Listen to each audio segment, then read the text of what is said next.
महमूद गजनवी की 30 अप्रैल सन 1030 ईस्वी को मृत्यु हो गई। इसके मरते ही गजनी और हिरात के बीच गौर नामक स्थान से एक नवीन शक्ति का उदय हुआ, जिसने गजनी का संपूर्ण वैभव नष्ट करके गौर जनपद की वृद्धि के लिए गजनवी के वंश को भी नष्ट कर दिया। अलाउद्दीन गौरी गजनी का शासक बना।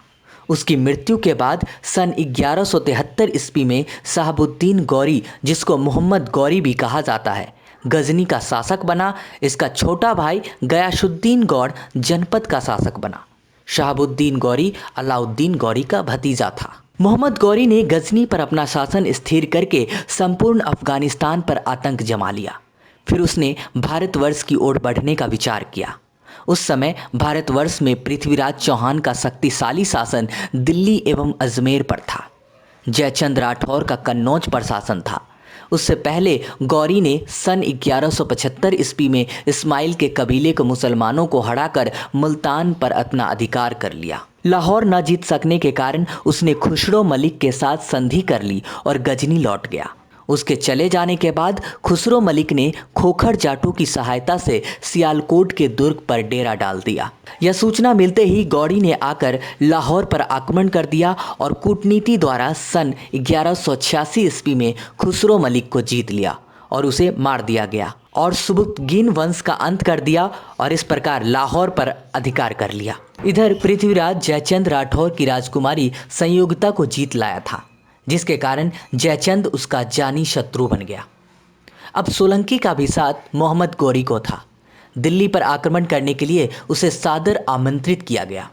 फलतः अनुकूल अवसर देखकर मोहम्मद गौरी हजारों की संख्या में सैनिकों को लेकर तराइन आ पहुंचा, जो थानेश्वर से 14 मील दूर है। सोलंकी और राठौर सेनाएं उसकी सहायता के लिए उससे आ मिली। दूसरी तरफ पृथ्वीराज संयोगिता के प्रेम में मग्न हुआ पूरी तरह असावधान था। उसके सेनापति और सैनिक प्रेम की देवी की निमित्त पहले ही भेंट चढ़ाए जा चुके थे। पृथ्वीराज के बहनोई चित्तौर नरेश महाराणा समर सिंह की सेना ने पृथ्वीराज का साथ दिया। चंद्रबरदाई के पृथ्वीराज रासो के लेखानुसार पृथ्वीराज चौहान ने अपना प्रधानमंत्री कैमास दाहिमा गोत्र के जाट को बनाया था। उसके दूसरे भाई पुंडीर दाहिमा जाट ने चौहान राज्यों की ओर से लाहौर की रक्षा की थी। तीसरे भाई चौयंदराम दाहिमा जाट ने मुख्य सेनापति पद से शहाबुद्दीन गौरी के साथ घोर युद्ध किया।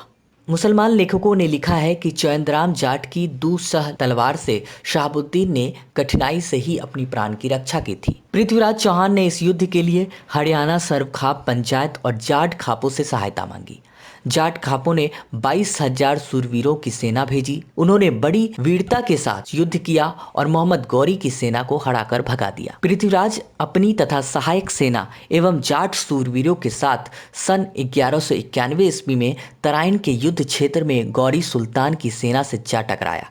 दोनों ओर से भयंकर युद्ध होने लगा। राजपूतों ने उनकी सेना के दोनों पक्षों पर बड़ी भीषणता से आक्रमण किया और उसे तितर बितर कर दिया। राजा के भाई गोविंद राय ने सुल्तान को भी घायल किया, परंतु एक खिलजी योद्धा उसको रणक्षेत्र से बाहर ले गया। इस दुर्घटना से मुसलमानों में भगदड़ मच गई। वे मैदान छोड़कर भागने लगे। इससे पहले हिंदुओं ने उसे कभी इतनी बुरी तरीके से नहीं हराया था। सुल्तान हारकर गजनी पहुंच गया। मोहम्मद गौरी ने गजनी जाकर एक शक्तिशाली सेना तैयार की, जिसमें ईरान, अफगान, तुर्क आदि जातियों के सैनिक सम्मिलित थे। वह करीब 1,20,000 सैनिकों के साथ सन 1192 ईस्वी में तराइन क्षेत्र में पहुंच गया। जयचंद राठौर तथा सोलंकियों की शक्तिशाली सेनाएं भी आकर उनके साथ मिल गई। पृथ्वीराज भी चौहानों तथा अन्य राजपूतों की बड़ी सेनाओं तथा सर्वखाप पंचायत के 18,000 मल्ल योद्धाओं के साथ लेकर तराइन के रण क्षेत्र में जा पहुंचा। दोनों ओर की सेनाओं में घमासान युद्ध होने लगा। सर्वखाप के 18,000 सैनिक योद्धा मुसलमान सेना के जिस बाजू पर नियुक्त किए गए थे, वहां पर बड़ी वीरता से धावा करके उन्होंने मुसलमान सैनिकों को मार मार कर 15 मील पीछे को धकेल दिया। प्रातःकाल से सायंकाल तक घनघोर युद्ध हुआ। सुल्तान 12,000 अश्वरोही धनुर्धरियों को लेकर राजपूत सैनिकों पर टूट पड़ा था, जिन्होंने बहुत से राजपूत सैनिकों को मार गिराया। अपने साथियों की मौत देखकर राजपूत विचलित होने लगे।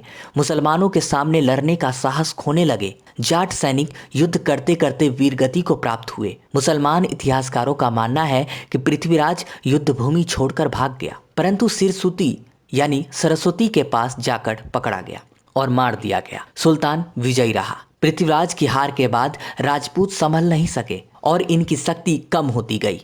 अब मोहम्मद गौरी का दिल्ली तथा अजमेर पर अधिकार हो गया। जयचंद ने सोचा था कि मेरा शत्रु पृथ्वीराज मारा गया और अब मैं दिल्ली एवं भारत का शासक बन जाऊंगा।